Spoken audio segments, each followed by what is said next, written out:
Hello and welcome to Sunday Night Conversations presented by D1Baseball.com. I am your host, Michael Patrick Rooney. Tonight's episode brought to us by our good friends at Netting Pros, the official netting partner of D1 Baseball and Sunday Night Conversations, the industry leaders in sports facility netting and equipment solutions. You can find their products at some of the top venues in Division I college baseball. We're talking about our defending national champs, Tennessee, the University of Texas, Arkansas, Texas A&M, Oregon State, Louisiana State, Mississippi State, and so many more. Whether it's batting practice equipment, facility netting, custom wall padding, or custom facility improvements, Netting Pros is the top choice in the industry for facility equipment solutions. Visit nettingpros.com today to learn more. I just want to say thanks again. These guys are awesome. We are so grateful for their support. Sunday Night Conversations. I've been looking forward to this one. You can see it's one guest. This guy's so good that we're not doing three guests tonight. We're doing one guest.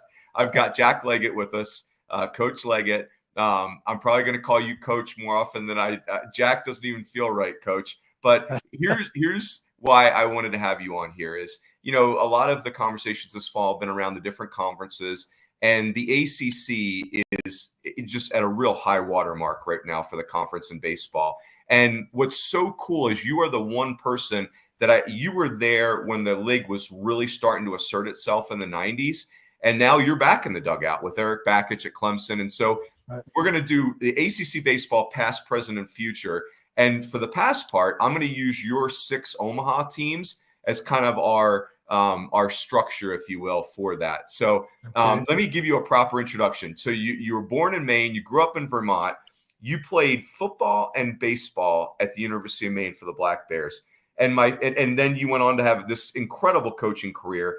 One of my favorite parts of your coaching career is you were at Vermont. Then you're at Western Carolina. 5 straight regionals for the Catamounts when you were there, 1985 to 89. And then, another thing that's interesting we may get to is you were Coach Wilhelm's assistant at Clemson for 2 years before you took over the program. 22 years there, 6 Omahas. You have over 1,300 wins. So just this incredible career. All right, Coach. Here's where I want to start. Okay. 1976, your Maine Black Bears are in the College World Series, and you're playing for the legend John Winkin. And this is a legendary College World Series. This is one where Arizona beats Eastern Michigan in the finals. A legendary Arizona State team is there, but I don't want to spoil it. You tell me what are your big memories from that Omaha? Whether it's opposing players or go wherever you want with this, but what a cool Omaha that was. Well, I remember this in getting to Omaha, and this is very unusual. At that time in the World Series structure, Omaha structure, they took a team from the Northeast, a team from the Southeast, Northwest, Southeast, Midwest, that kind of thing. So from 8 different regions. So we won the Northeast region, but we had to win the New England tournament in 3 games against UMass and University of Connecticut. And so we were in the Yankee Conference at the time. So to win the New England tournament, we had to win 3 games.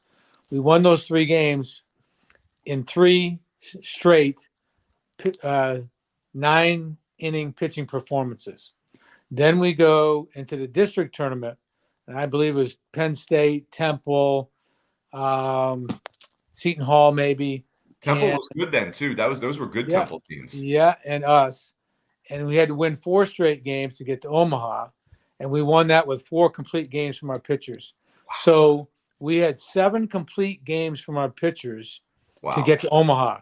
It will never happen. It'll never, ever happen again in the history of college baseball. But the University of Maine had 7 complete games to go to Omaha. We weren't interested in pitch counts at that time. We weren't interested in Tommy John surgeries or anything like that.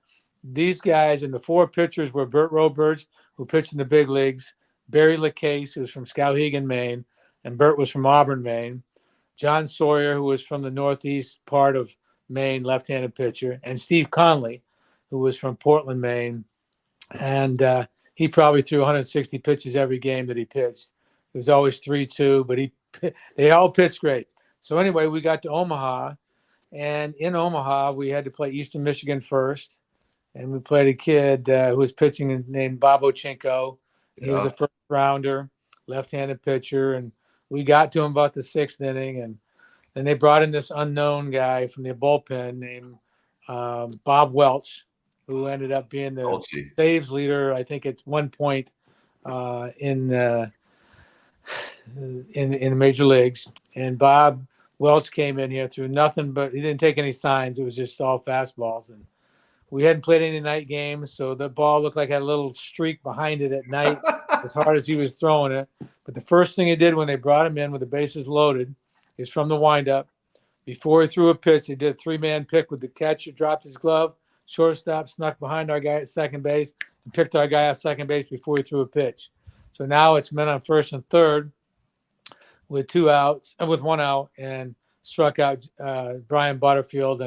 And like I told you earlier, I very rarely struck me out, took 3 of the best cuts I ever took in my life, thought I was on each one of them. But as I started to get better in baseball, I realized that when a guy's throwing 95 at that point, you better get up on top of the baseball.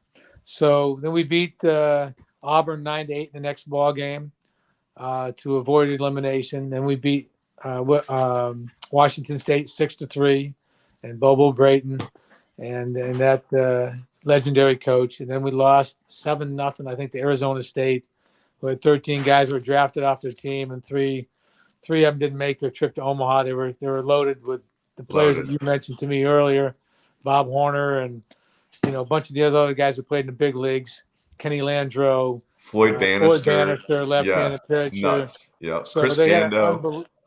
Chris Bando, the unbelievable team, and they ended up losing, I think, as the tournament went on, and Arizona won the tournament with Jerry Kendall coaching them. So anyway, but we stayed at this hotel. This is how things have changed.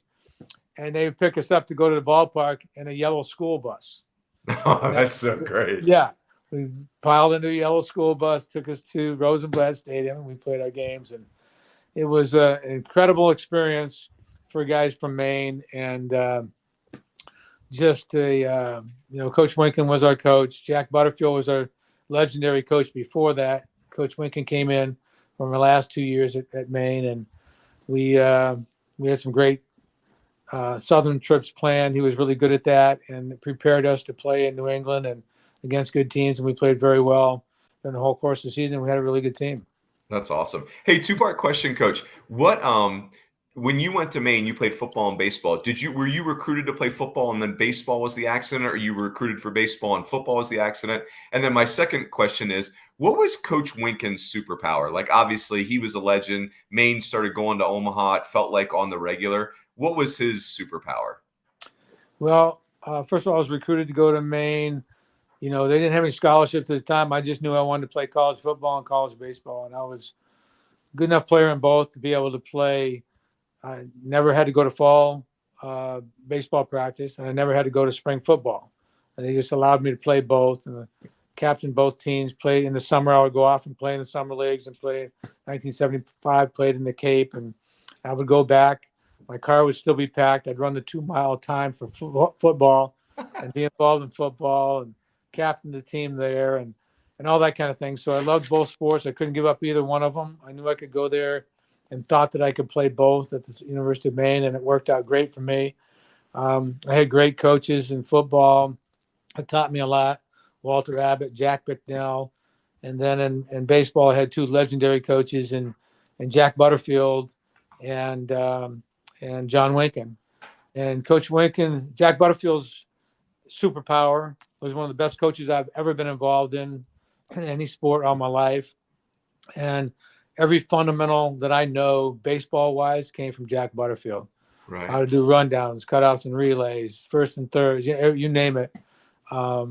Those things, fielding ground balls. It started out with him and Dick DeVarney and Stump Merrill. And then John Winkin came in after my sophomore year because Coach Butterfield went to the University of South Florida and then took a position with the Yankees. But John Winkin came in, Coach Winkin came in, and his superpower was organization and ability to get us a good schedule. In a week and a half, we would go down on a spring trip, southern trip.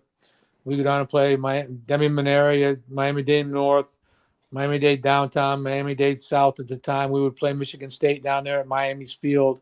We would play Miami. We would play, go on a southern trip and play. We played 20.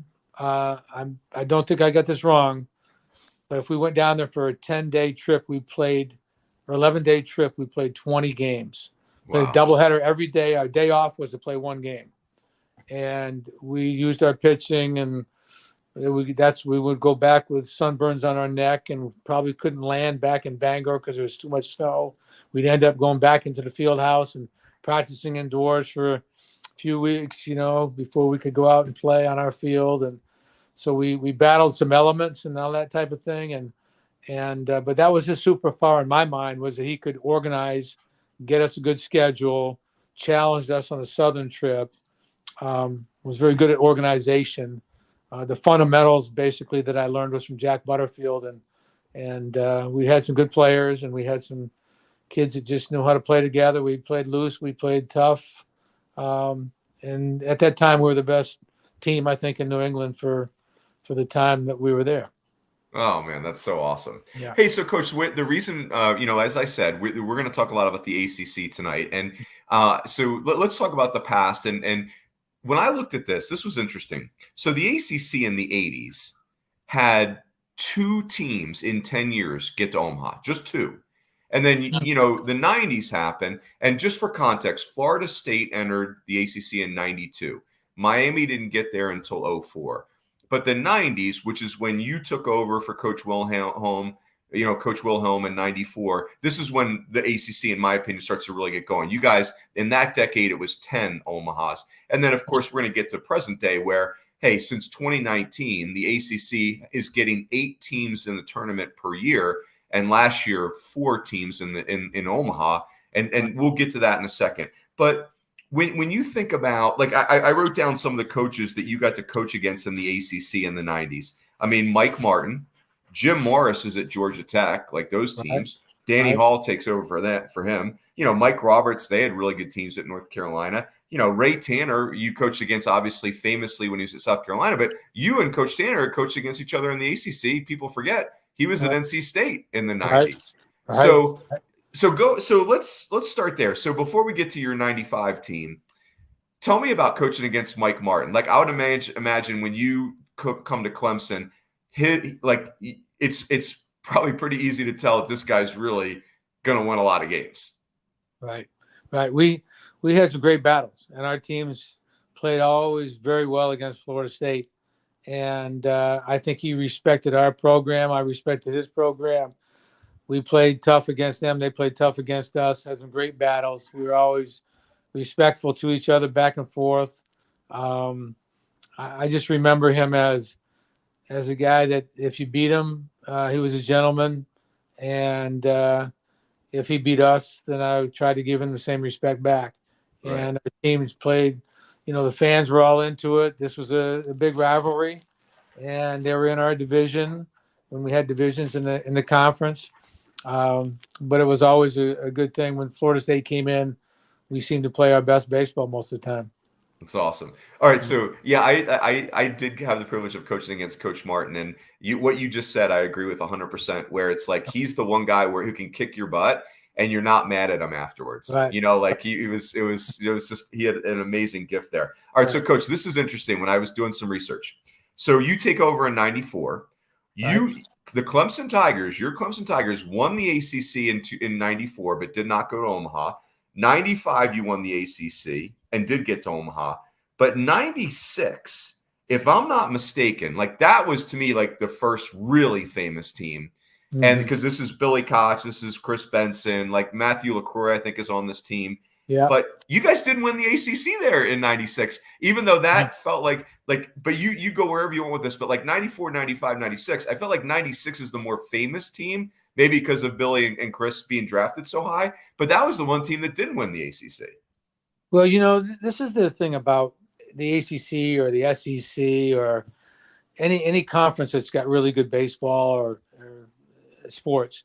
It's difficult to win the regular season. It's difficult to win the ACC or SEC tournament. It's difficult to win now a regional, a super regional, and to win in Omaha. You basically have to win 5 championships. And so everybody tries to win the ACC championship or the SEC championship. But if it doesn't happen, you still are in the mix to try to win a national championship or get to Omaha. Yeah. So it was you wanted to win the ACC championship, but the big deal was to get to Omaha and to try to have a chance to be one of the 8 teams that fighting for a national championship. And so there's sometimes where you just didn't play maybe your very best at the very end, or you got beaten in the ACC tournament, but then all of a sudden you come out and you win a regional, you win a super regional, whatever. But at that time there were 6-team regionals or 18, 6, I think 6 until 99. Yeah, that's right. Yeah, 6-team regionals. There was no super regional until 99. And so when you came out of the ACC tournament, the ACC tournament at that time was a true tournament. Now it is I call it a showcase because it's 2 divisions. It's right. The play pods, three games, all that kind of stuff. And it's done for TV, basically. And, some of the coaches in the conference, well, we don't want to beat ourselves up before the regional and so forth. I'm always been a proponent of a tournament's a tournament. It's a double elimination tournament. And so we would beat each other up pretty good in the ACC tournament. In that first tournament that we won in 90, I guess it was 95, and ended up going, let me think about this. We won at 94, right? Is that right? Yeah, so you guys were first in the league in 94 and 95. And then, now again, I'm going on Wikipedia, but it says, and you guys were 20-4 both years. So that clearly feels like you won the championship. And then in 96, you were 17-7. But obviously that team, went on to not only get to the College World Series, but I think you guys snapped a streak of, like, this was the first time Clemson got to the CWS and then started to do some damage there. Yeah, right. And, I think the first ACC championship we won, I think in 94, we finished at 1:30 in the morning. That was just, that's just what it was. Right. Wow. So hard for 5 days of what a double elimination tournament. So sometimes you get beat up a little bit before you got to the next one. But we, in 96, we had a really good team. Our 3 guys that pitched on the weekend were Chris Benson, who was the first pick in the draft, Billy Koch, who was the 3rd pick or 4th pick in the draft that year, and Ken Vining, who also pitched in the big leagues, left-handed pitcher. So we had Benson, Koch, and Vining all weekend. That was pretty good, pretty easy to coach. Yeah, we had, we were able, and we had some good offensive players. We just played really good and I really think in 94, I think we won 54 games or something, whatever it was. And I don't think we ever lost 2 games in a row except one time in Omaha and one time in Hawaii. We went to Hawaii and lost the game on a Sunday, Monday or something. But we didn't have any legs underneath us from the travel. But other than that, I don't think we lost 2 games in a row, which is highly unusual in a 70-game schedule that we played here, because we played in Las Vegas and Hawaii, and Hawaii games didn't count for numbers. So 95, 96, and we had, some really good players. Like you say, Matthew LaCroix, Scott Winchester played in the big leagues. Mike Holtz played in the big leagues. And then we had Benson, Koch, and Vining. We just hit it just right. And we started on a roll where we played, we won it. In the first 3 years that I was there, we went to Omaha in the second and third year. And then we never went more than 4 years without going to Omaha. We went in 2000, 2002, 2006, 2010. And then we didn't go until, in 2015 when I got done coaching. So, but we had some good teams. So we were in every regional every year except for one. And we were in 9 super regionals, which is, you know how difficult it is to get to a super regional. We were in 9 out of the 15 or 16 super regionals during that stretch. And so we were lucky to have some really good players. I had some really good assistant coaches. When you talk about Tim Corbin and Sully, Sully. Hold that thought. We'll come back to the 2002 team, Coach. Let's put a bow on the 94, 95, 96 teams. So when you take over and the ACC is starting to assert itself, the league's growing. Did you feel like at that time, like, hey, it's either us or Florida State, or like if we want to win this league, we got to take, like, Florida State's the team we got to take down, or like Georgia Tech's sitting there with Jim Morris and then Danny Hall, like they played for the national title in 94. Like, did it feel like those were the 3 horses, Clemson, Tech, and Florida State, or did it almost always feel like it's like Florida State was going to have something to say about this? I felt like we were obviously always in the mix. We had good enough players. We had something really rolling good. But Florida State was always in the mix. Mhm. Georgia Tech was in the mix. They had guys, Nomar Garcia-Parra. They had Jay Payton and Jay Payton and the catcher, I think Veritek. Yep. Jason Veritek, the What a switch hitter, team. played in Yeah, the big leagues. crazy. So they had athletes too. And then North Carolina had good athletes. North Carolina State had good athletes. Yeah. So there was no. I think at that time Duke and Wake Forest hadn't really jumped up to what they are now. Yep. They were always giving you trouble on the weekend. There was always somebody that they had good players. There was a period there later on in the 90s that Wake Forest was really good. That's right. And so there was it was, and then Virginia, wasn't quite what it is now for sure. Yep. When you mention coaches, I mean, you're talking Mike Martin, you're talking Danny Hall, Jim Morris, Mike Fox, Hall of Famer, talking Ellie Avent, who's been really successful of late. You're talking Brian O'Connor, who's been a Yeah. really good addition to the, he was in the original ACC. We've had some really good coaches in this Dan McDonald's in the conference. You've had Mike Gambino. You've had, just a slew of good coaches. Peter Hughes was in it for a while, and you've Yeah. had a Virginia Tech and, John Sheff. Now you've got good coaches in the conference, and it's always been a very strong conference. Every weekend series is a battle, just like the other top conferences in the country. But it's had its share of really good players and really good coaches. Yeah, yeah. And that's to your point. Like I think so your next two Omaha teams are 2000 and 2002. And I want to camp out on 2002. Like I was coaching at that time. That was a really famous team. I was on the West Coast and everybody knew about the Clemson Tigers and everybody knew about you guys anyway. Right. Clemson had become a national brand in college baseball, but the 2002 team was very famous for a lot of different reasons. But to your point, like that first wave of the ACC, it's like it's you and Mike Martin and Danny Hall and Jim Morris and Mike Roberts. Like you guys are building the league. And then right after your 2002 team is when now it's that next wave of coaches. Like you mentioned, Mike Fox and Brian O'Connor and Dan McDonald all start getting hired. And then, you mentioned Pete Hughes and John Sheff at Tech, and then Chris Pollard at Duke and Tom Walter at Wake. And it's like Pete, it's like now there's no place to hide. The league's incredible. Let's do 2002 for a second, Coach. So Khalil Green, one of my all-time favorite college baseball players, like just I'd have to look up his numbers, but here's from the other side of the country. Here's what I think he did. He had well over 400. He had well over 20 home runs, and he had more than 100 RBIs. And he had the crazy hair, and like the bleach blonde. He looked like Just Spicoli, except for like he was Babe Ruth too. And then your coaching staff was Tim Corbin's one of your assistants, Kevin O'Sullivan's one of the other assistants, and Eric Bakich is your volunteer. Like this is, you could argue, the greatest coaching staff in the history of our sport. It's 4 Hall of Fame coaches in the same office. So go wherever you want. If you want to talk about the team first and the coaches second, or the coaches first and the team second. But I want to kind of unpack both things. Okay. We'll talk about the team. It was a team that was built off. We had been to the first super regional in '99, so things started to roll back again. Yep. We lost at Texas A&M in 3 games.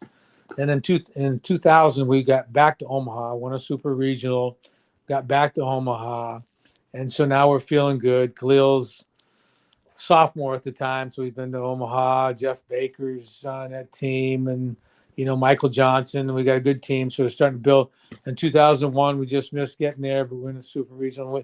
2002, we win a super regional at home, and then we get to Omaha, and we have Khalil Green at shortstop. We have Jeff Baker at third base. We have Michael Johnson at first base. Guys at that time, the total signed for $4 million. They're a first rounder, a second rounder, a third rounder, I think. And 2 of them made it to big leagues, for a while. We had David Slevin, a really good player at second base. Our infield was really good. We had just a really good team. And we had some good pitching. We just played really well. But offensively, you mentioned Khalil. This is what he really did. He hit 470 for the year. Goodness. 470. Think about that. 470. He hit 470, hit 27 home runs. Yep. And he had, I think, 93 RBIs and scored 93 or 4 runs. played an unbelievable shortstop, was a college baseball player of the year. Jeff Baker hit 25 home runs. Michael Johnson hit 25 home runs. So between those three guys in the middle of our order, there was 77 home runs, where there was no talk at that time of launch angle, exit velocity, none of that stuff. It was just hit the ball hard, hit the ball flat. Yeah. And as a matter of fact, I'll tell this story about Khalil. He hit 27 home runs that year. Arguably the best offensive year that anybody has ever had in college baseball when you put it all together. It was hit 470. You think about that. I never saw him in 4 years of taking batting practice hit a ball out of the ballpark during batting practice. Really? Now Jeff Baker and Michael Johnson would be launching balls and seeing how far they could hit it and whatever. But Khalil Green would hit line drives to right center, left center, back to the middle, and walk out of there like nothing happened. But yet hit 27 home runs during games. And so it just shows you that he just worked on his game. He wasn't into the big, I'm going to see how far I can hit the ball, all that kind of thing. He was just working on his game. And so he was very focused, on what he had to do and wasn't concerned about what anybody else thought. And but we just really had a really good offensive team. We could score runs, and that helped our pitchers feel a little bit more confident. And on that staff, you talked about the staff. When you have Tim Corbin, I hired him as my first hire when I got the job back in 1994, and he was a tremendous hire. Came from Presbyterian College, Division II school at the time. Nobody had heard of him. I just interviewed him up at Lum's, which is like a Denny's up in White River Junction, Vermont. Met him up there.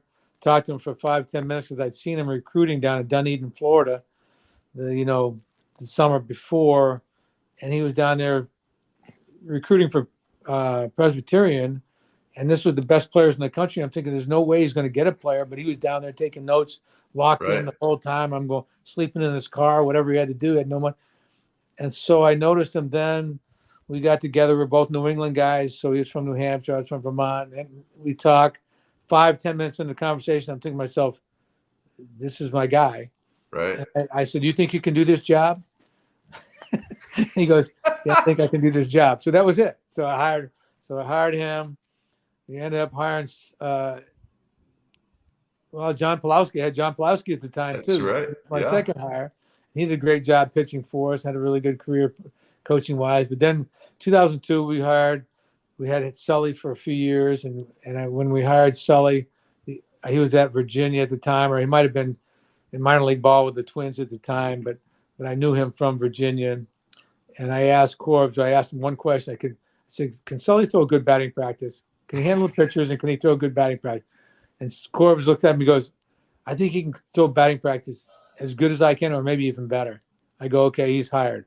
So we hired Sully based on the fact that he could do that and handle the pitchers, and he had a catching mind and a really good baseball background. And then I had Keith LeClaire at Western Carolina University, and Keith was one of my favorite players of all time. Died of ALS. Went to, coached at Western, coached at East Carolina. He had Eric Backage as one of his players, and Keith was not doing well.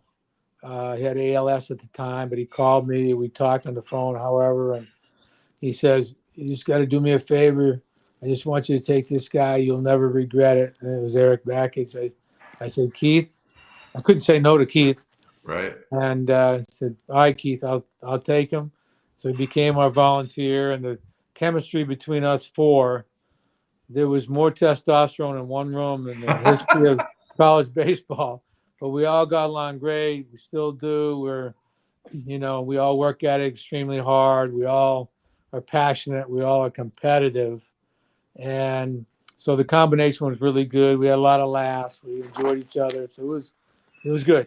Now everybody's trying to beat up on each other, Yeah. Sully and Eric and Corbs, and they're in the same conference with Sully. And so everybody's trying to beat up on each other now. But at that time, we were really, really locked in together, and I thought we had a really good chemistry. And Tim left after that year, I think, to go to Vanderbilt, Mm-hmm. and Sully left after maybe 2006, I think, Yep. to go to Florida. They were both with me 8 or 9 years. I think Corb's 9 years, Sully 8 or 9 years. I had Tom Reginas was mixed in there, who was a really good coach. So we had some, Dan Pepicelli was coach at Cornell. We had Bradley LaCroix. We had some good combinations during the course of the time, but that staff was just very special group of guys, just special chemistry, special toughness, special work ethic. It was good stuff. Good stuff. Yeah. Still laugh about it every time I think about it. I think about, Yes. boy, it's pretty good staff together.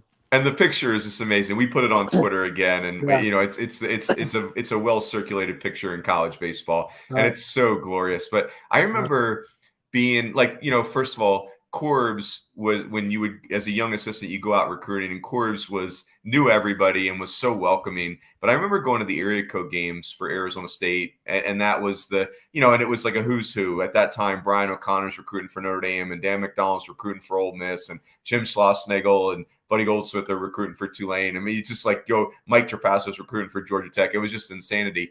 But I'll never forget being at the area code games, and Corbs would be at the third base dugout, and Sully would be at the first base dugout. And I don't recall they ever even spoke to each other. Like, they were so locked in, and they had these note cards. And I'm just sitting there. Me and Jay Safair, our recruiter, was awesome. But I just remember thinking, man, this is I better figure some stuff out fast. Like, or Murph's going to kill me. Like, this is.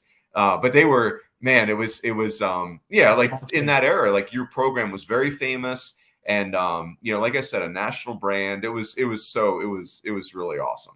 And the 2002 team was, like you said, Coach. I mean, Khalil Green had like a 34 game hitting streak, and he had 27 home runs. Coach? Here's my follow-up question on that. Whose idea was it for the long white pants and the white cleats? Was that you, or did Coach Wilhelm do that before you? That was done before me. Coach Wilhelm. They called the Clemson pant, and I don't know if it was through Russell or who it was at the very beginning, but Coach Wilhelm, his own way, goes, Jack, those stirrups are just one less thing those players can lose. So he came up with the long pants and the white shoes, and he was very particular about keeping those white shoes cleaned, and we were too when I was there, and it's just one of those things. If you're going to wear white shoes, you got to keep them clean. Yeah. He expected the players to be well, shaved, groomed right, not long hair. There was no chains flying around or, all that kind of thing. And when I came in, that's how I felt it should be, that the kids should look crisp. It was a Clemson look. And the uniforms were bright, with orange or purple and stripes on the side. Got so many compliments. Every time we came back from Omaha, I always get notes in the mail about, oh, we loved your uniforms, who makes them, all that kind of thing. But the long pants were there before I got there. They were called the Clemson pant when I got there. That's awesome. Yeah, the uniform, again, like I think that was part of how Clemson became like one of the national brands of college baseball, because you guys kept going to Omaha and you were good, but the look was unique. It was iconic. It was awesome. Hey, so Coach, let's do this. So 2006, you guys have an awesome team. Tyler Colvin's the famous player. You're 24-6 in the ACC. And then 2010 was that last Omaha you mentioned. And you guys, the last weekend, had to sweep Florida State to win your division. Which was I had forgotten you and Florida State were in the same division. But I want to talk about the ACC, because now the ACC, you guys in Florida State and Georgia Tech had really taken the ACC to another level in college baseball. But now is the next wave of coaches that we're talking about. Like between your 2006 and 2010 teams, now Dan McDonald and Louisville have entered the league and, almost go like right to a top 10 program. Brian O'Connor takes over at Virginia. They become a rocket ship. North Carolina, Mike Fox takes over. They become a rocket ship. I mean, they go to Omaha 4 straight years, 2006 to 2009. But I think the part that's so fascinating about that is it's not like those other coaches left, right? Like you still got to deal with Mike Martin, right? You still got to deal with Danny Hall at Georgia Tech. You still got to deal with Elliott at NC State. So like go wherever you want with this, but like I'm just curious, like the league's already hard enough when you got every year you got to deal with Mike Martin and those guys. And then here come these young bucks, and these programs just have this crazy growth right out of the chute. What was that like adjustment like? Well, it became extremely competitive, of course, and you got Miami, I think came in 2004, maybe. Yeah, that's right. Great call. Yeah. And so now you got them in the mix. You got Florida State in the mix. Virginia starting to pick things up. North Carolina's figuring it out. NC State always is blue collar tough. Georgia Tech's always in the mix. Always got good athletes from not in the Georgia area.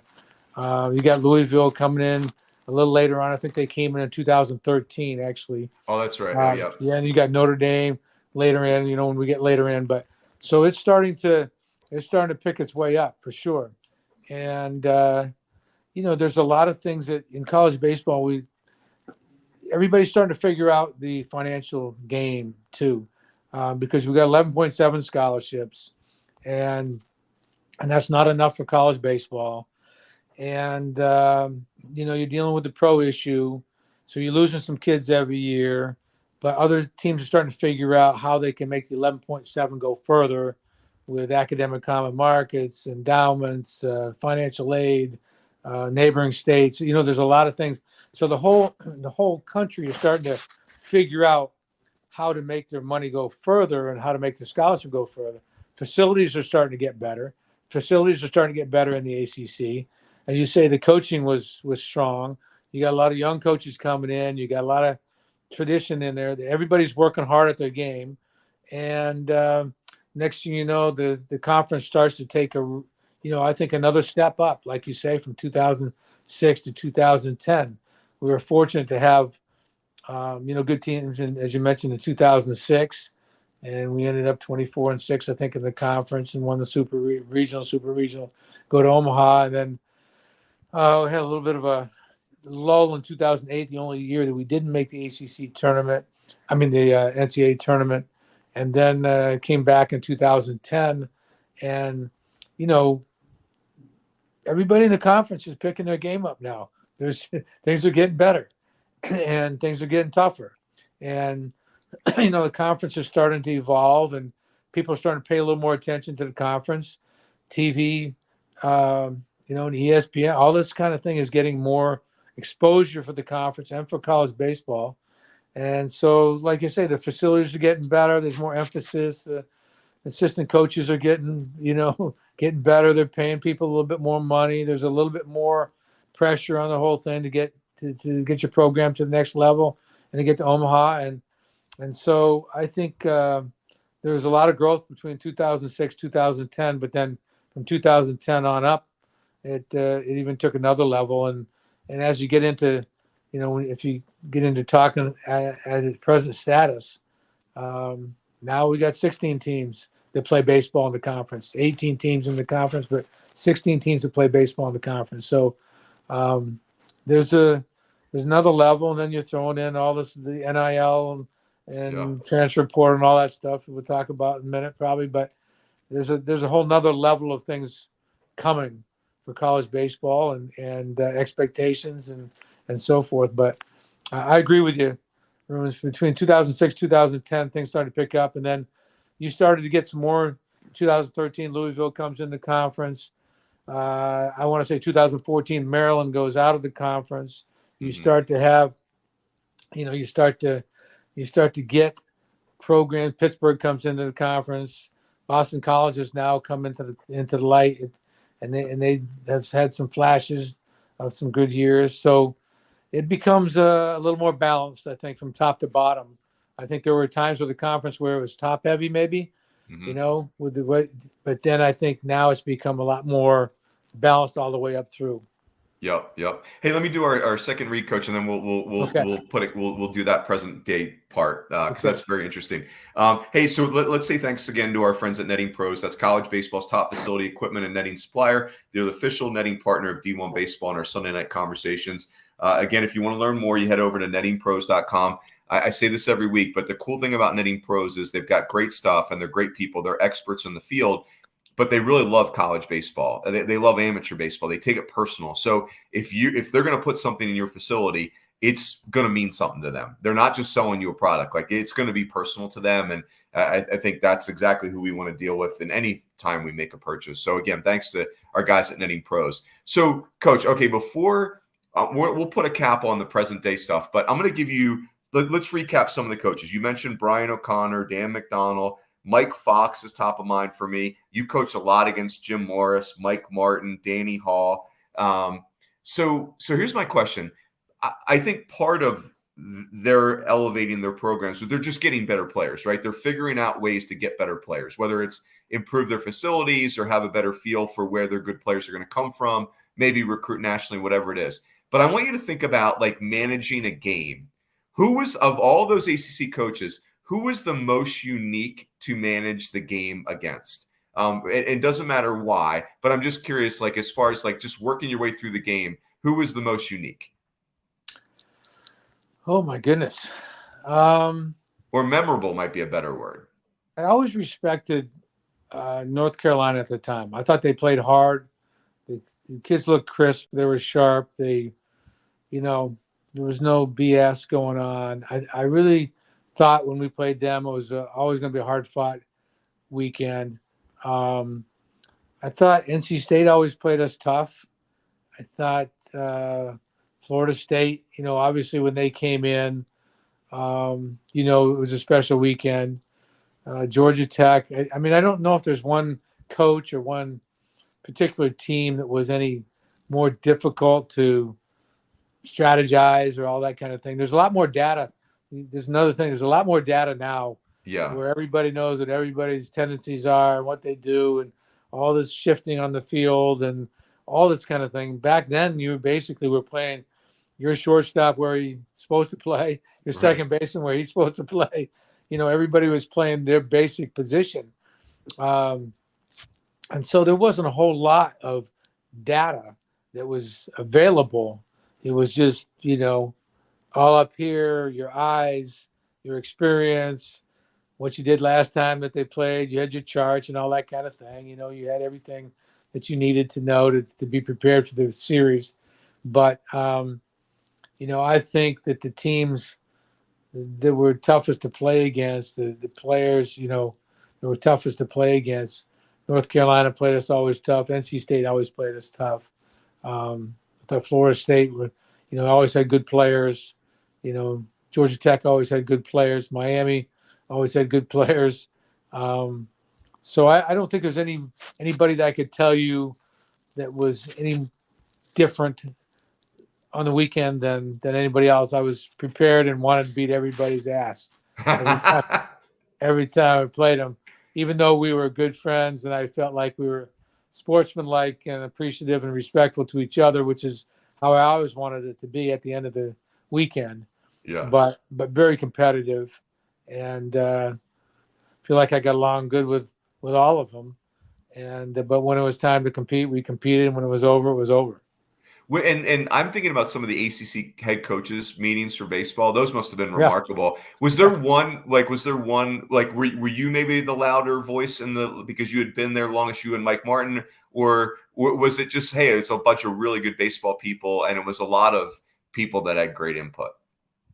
Everybody had good input. I think everybody was involved in it, but I always felt like I was one of those guys that always said what was on my mind.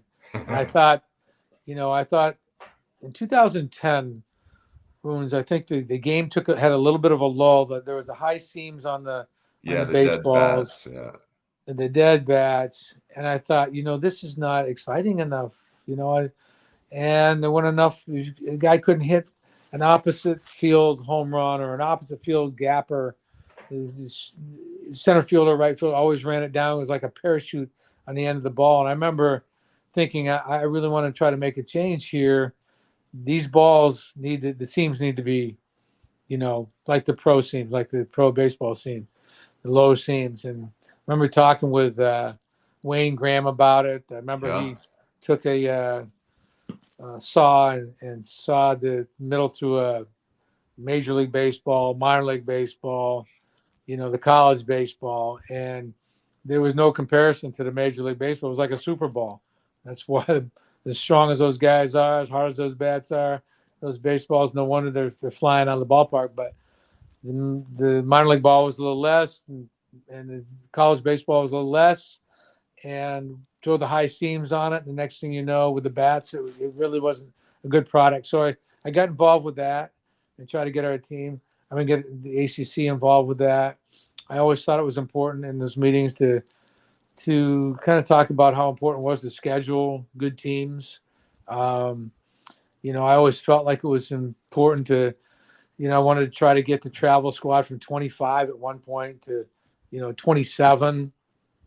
I wanted it to go even more than that because these kids work so hard. And next thing you know, you're leaving, 8 kids home every weekend in the ACC.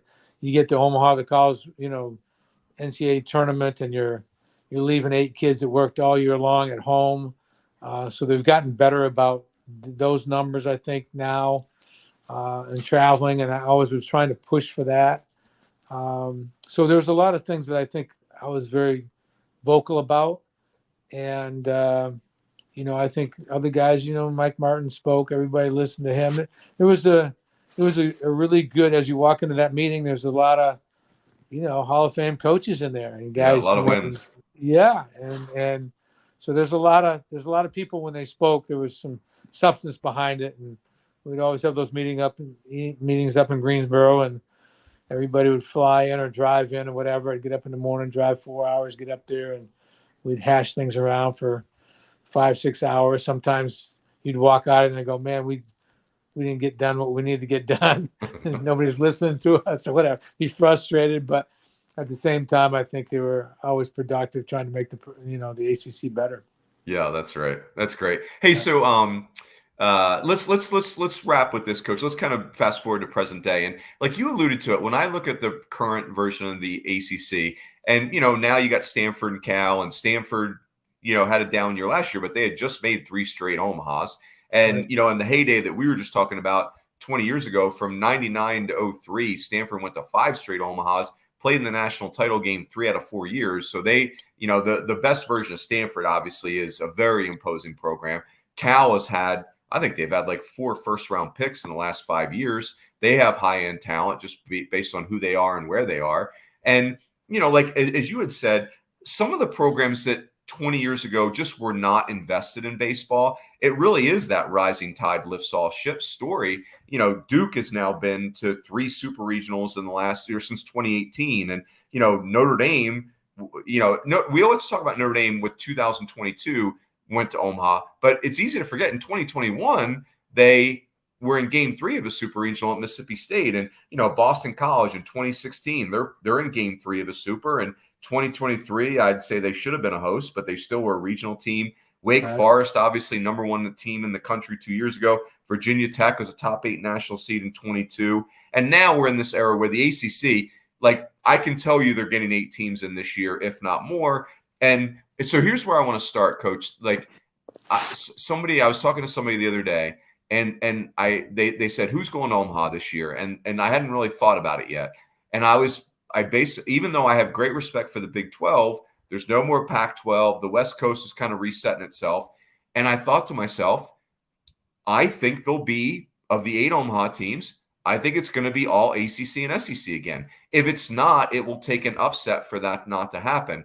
So, and it just, when I said it out loud, I was like, man, I don't love that, first of all. Like, I want it to be more parity. But then I was like, man, what a compliment to the ACC. Like, this league is right there with the SEC. So, yeah, like, go wherever you want with that, Coach. But, like, man, like 25 years ago, if I had told you that coming into the 2025 season, we all think it's going to be all ACC and SEC in Omaha, what would you have thought? Well, I wouldn't have thought that, probably, right. But at the same time, what you have right now is you have an explosion of financial commitments from the schools in the SEC and the ACC, in their facilities, in their technology, and all the recruiting things that the kids are looking for nowadays. Coaching salaries are starting to get better in the ACC. The SEC has always been ahead that way, but the ACC is starting to catch up that way. And you've got a myriad of good coaches. The facilities are, it's important now to all the athletic directors.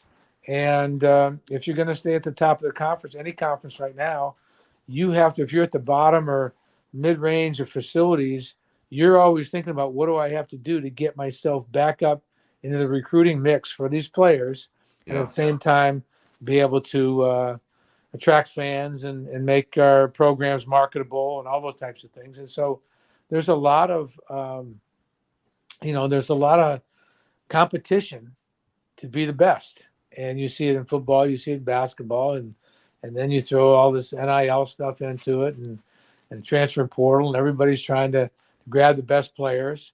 And so I can see that.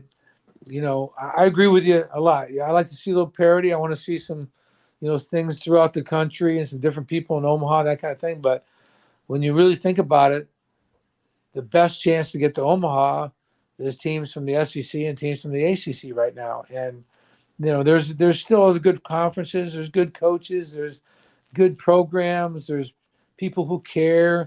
I don't want anybody to get off this podcast thinking all they're thinking about the ACC and the SEC, because I'm a proponent for good college baseball throughout the country. I want everybody to have good programs and be successful and have an opportunity to get there, because that's what keeps the dream alive. But at the same time, that strong emphasis in facilities is at those schools in the ACC and the SEC. Yeah, 100%. And yeah, to your point, Coach, like I think the Big 12 with their new alignment is super exciting. Like I think it's going to be really cool. And Oregon and Oregon State still outstanding programs. And the Big 10 now will have this big cash infusion, and who knows what that's going to look like in baseball. And on and on and on. The Sun Belt, very exciting. But let's finish with this, Coach. Like, so you being at Clemson the last few years, so Clemson has had the two heartbreaks of the tournament 2 years in a row. And even though that's miserable and it's easy for me to say, I do think that serves the program, right? Like, I think if you go back and study any of the great programs, they've had to work through those types of defeats to get to the real momentum of their program. But, obviously you guys had that 14-inning game with Tennessee 2 years ago and an epic super regional with Florida last year. But here's where I think the ACC is so well positioned. To get to Omaha, you have to be ready to win those types of games. And right now, the ACC gives you 30 previews of that during the regular season. The SEC gets 30 previews of that, like incredibly tense, like we could sweep or we could get swept. Like the margins are so thin. So, but I don't know. Like I can romanticize that stuff too. But what's your thought on that, Coach? That like the 30 league games in the ACC have never been more difficult. Well, I agree, and it's difficult to really get a full picture of where you're at during the regular season in the ACC and the SEC, because there's a lot of teams you do not play. Right. And it's almost like in college football, because there's so many teams now, 16 teams, and Clemson plays, 9 conference games, 10 conference games, 8, whatever it is. That means you're not playing 5 teams. And the same thing with baseball is you're not playing a few of the teams. And the same thing in the SEC, you're not playing a few of the teams. So it's difficult to really, sometimes you miss the right guys and sometimes you miss the wrong guys when they have a good year or a bad year. But at the same time, you get 30 opportunities and 10 weekends to play against the very best competition. And it gives you a sneak preview of what it's going to look like. And, I talked about make the MTA, make the adjustment. I got another saying that's the diff. And the difference between winning and losing is that much. We lost to Tennessee by that much. If he's safe at first base, we probably win that regional last year. Yeah. He's out by that much. They had to go back to replay. Look, there's just a little bit of space. They reverse it. He's out. We go into extra innings. We lose. The same thing this year. Everything's close. There's so much parity amongst the top teams when you get to that level. It comes down to a pitch. It comes down to a swing. You see it in the World Series. It comes down to one swing from Freddie Freeman the first night. It comes down to just the little things that make a big difference. And so you really just got to hit it right at the right time. You got to get a break or two. You got to do something small that makes a big difference in the game. You got to be absolutely prepared. You cannot, have those explosive bad innings. And your big players have to play. They have to get the big hits when they're supposed to. They have to make big pitches. And, it comes down to having some horses who can perform in big, big situations. So I think there's a lot of parity, even though it may not be from the bottom of Division I baseball to the very top. But when you get to that certain level in college baseball, there is a lot of parity now. And and like I say, because of a little bit of NIL and the transfer portal and all that type of thing, and you're kind of seeing that in college football now. Yeah, agreed. Yeah, that's great. Boy, Coach, I could keep you for 4 hours, but we won't do that to you. I want you to enjoy your sleep is overrated. It is. But I want to say this, Coach, like I think we're all very proud of where college baseball is today and the growth but your generation, that like you guys were head coaches in the 80s and 90s. I look at that coaching group, like your peer group in that time period, like we're riding momentum right now that you all created. Because back then, let's be honest, people didn't really care about college baseball, but you made people care. Like you and your peer coaches, you mentioned Wayne Graham, we go through the list. And, again, the Clemson program became so iconic. And, like I think about two of my favorite college baseball players ever are Khalil Green and Cam Canarella. 20 years apart. And then, your 2002 coaching staff that we talked about, there'll never be another coaching staff like that, right? Like it's just your rivalries in the ACC. And again, there's always things we want to tweak about the sport, but it's so healthy. And again, the growth has been so miraculous.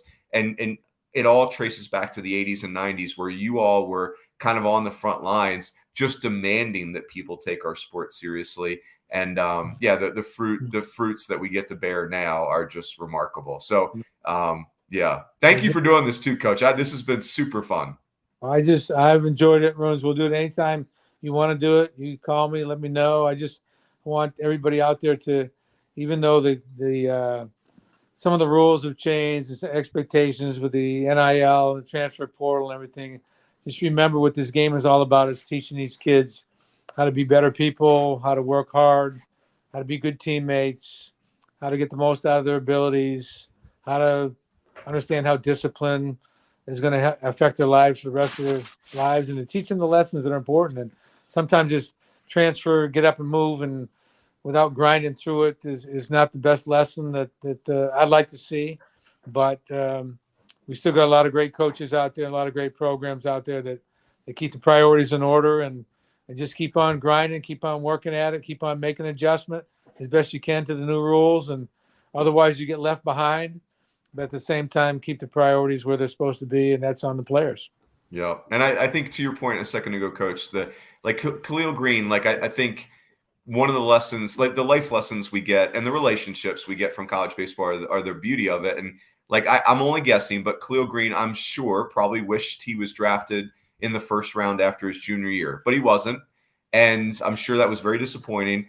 But the blessing was one of the great seasons in the history of the sport, right? Like if he had been a second round pick as a junior, we would have never gotten to see all that Khalil Green 2002 season. And, I am personally grateful for that season.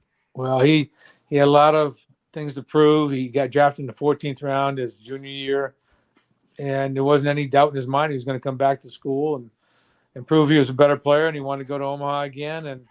And so he just locked in. He didn't get caught up in what everybody else was doing and, everybody else telling him to sign. He was his own person. And you're right.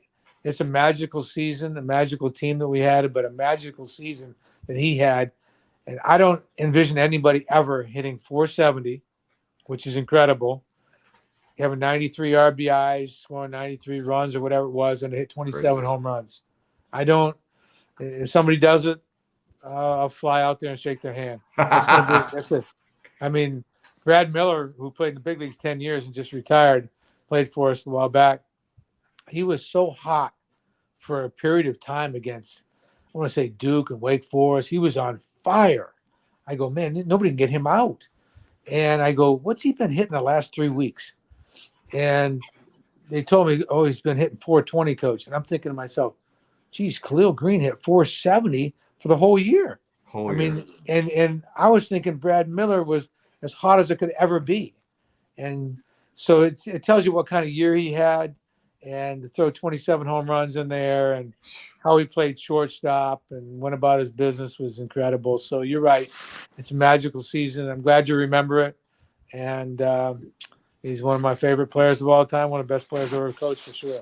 Yeah, college baseball Hall of Famer for sure. So Yeah. very cool. Hey, so for the listeners, next week, very excited about our Sunday night conversation. We're going to be with CJ Gilman, who's working in the Mariners organization right now, and Ryan Forrest, who is the pitching coach at Boston College, and they work together at Air Force. We're going to talk about Air Force baseball, which is a really special college baseball program. Air Force, for a lot of reasons that have nothing to do with the baseball field, but Air Force also has really good baseball. They have 2 pitchers, Paul Skeens and Griffin Jacks, who are pitching in the big leagues. So we're going to talk about that. And Mike Keselowski, their coach there, is just an all-time great human. So really looking forward to that. Coach Kaz, tell you a quick story. I was in Denver visiting. My daughter lives out there. I said, I just want to see the Air Force Academy. So my wife and I drove down there. And somehow I got in the gate. They let me in the gate. And this was a few years back. And I said, well, I need to go by the baseball field, right? I can't come here. So I go by the baseball field, and it's alumni weekend or something. And I look down there, and I don't even know Coach Kaz at this time. And I said, Karen, I'm just going to walk down these steps, go down the field, and introduce myself to the coach. And I go down the steps, and he's talking to somebody, alumnus or something. He looks over, and I didn't even know who he was. I knew he was the head coach, but I'd never met him before. And he looks at me and he goes, Jack Leggett, what are you doing here? He does it pirouette. He spins around. He goes, what are you doing here? And I go, I just came down to introduce myself to you. I just want to say hi to you, coach. I just wanted to introduce myself to you. So we hit it off. We've talked since. We text back and forth here and there when they have good wins or whatever. And so when you get him on the phone or get him on the podcast, you tell him I said hello, and tell him I haven't forgotten the day that I met him at his ballpark. And he had so many good things to say about his program, and the kids are going to Air Force. He was pointing them out on the field. He goes, that kid's going to be a fighter pilot. That kid's a biophysicist. That kid's this. That kid's that. And I was like, oh, we got a different set of priorities here. These kids are here for the Air Force Academy, and let's play baseball at the same time. And they're going to be very productive citizens. So he's got a really good priority system going on there for sure. So you tell him I said hello. Will do. Yeah. Coach Kaz is one of one too. Like they only made one of him. He's the best. So it's so great. So, hey, we're looking forward to that. We will catch you guys next time. Everybody have a great week, and we will catch you next time on the D1 Baseball Podcast. Thanks, Roons. Appreciate it, Coach.